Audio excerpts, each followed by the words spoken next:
Alhamdulillah, teman-teman dimuliakan Allah. La yastawil ladzina ya'lamun wal ladzina la ya'lamun. Begitulah Allah berfirman dalam surat Az-Zumar. Tidaklah sama orang-orang yang tahu, orang-orang yang mengenal, orang-orang yang bermakrifat dengan orang-orang yang tidak bermakrifat. Kata makrifat berasal dari kata arafa, sinonim dari kata alima. Arafa, alima, betul ada sedikit perbedaan. Arafa mengenal dengan pengenalan yang baik, sedangkan alima mengenal, mengetahui secara pasti. Ini dua hal yang biasa berbeda. Itu sebabnya ada ungkapan uruf. Uruf dikenal baik. Ada disebut ma'ruf yang dikenal selayaknya sepatutnya. Apa ciri-ciri kita sudah bermakrifat kepada Allah, sudah mengenal Allah? Penciriannya tinggal dibagi. Karena makrifat itu dibagi 3, maka tinggal dicek kita makrifatnya bagian yang mana. Pertama yaitu makrifat hissiyah, makrifat secara empirik, bahwa Allah itu menyuruh kita sholat mengarah ke Ka'bah. Maka orang ini ma'rifatnya baru hissi, baru sebatas melihat Ka'bah, membayangkan Ka'bah. Orang ini belum sampai kepada ma'rifatullah aqliyan, mengenal Allah secara akli. Hissi, antara hissi dengan akli yang kedua, itu ada penghubung yaitu dalil naqli, dalil secara tertulis. Dalil secara tertulis ini masuk kepada dalil-dalil hissi. Orang-orang ini bermakrifat secara dalil yang ada teksnya. Jika ada teks menyebutkan tentang Allah apa, maka dia meyakini Allah seperti itu.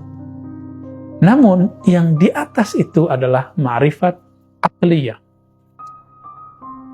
Teks-teks yang tadi diwariskan dari Rasulullah, yang diturunkan Allah, dia gunakan akalnya untuk memahaminya dengan sempurna. Bukan hanya sekedar ada teksnya, saya percaya. Bukan hanya sebatas itu. Ada teksnya, lalu dia tadabburi. Afala yatadabbaruna al-Quran. Apakah mereka tidak mentadabburi Quran? Tadabbur itu adalah pekerjaan akal ketika membaca ma'rifatullah yang tersimpan dalam Al-Quran.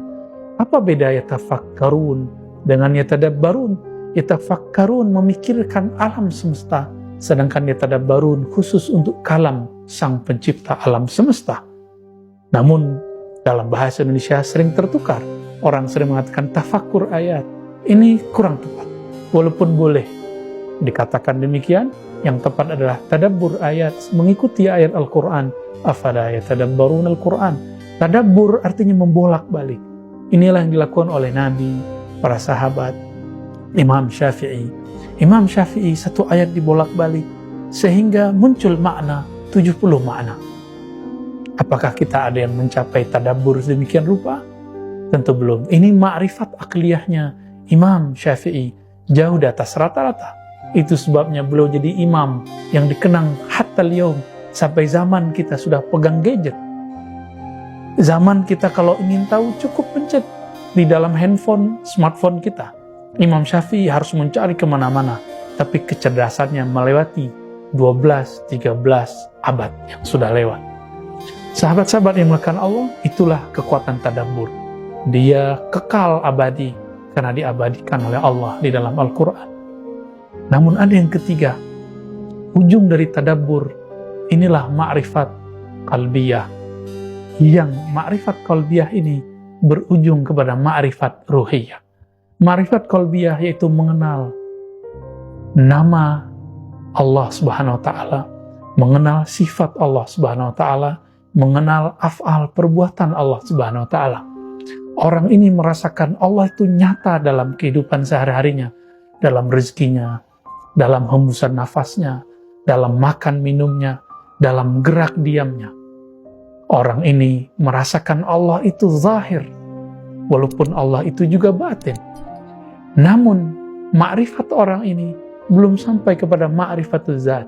Itu sebabnya kita cukup bagi jadi 3. Yang keempat ini cukuplah milik Nabi dan milik Al-Imam Al-Mahdi dan juga para nabi-nabi.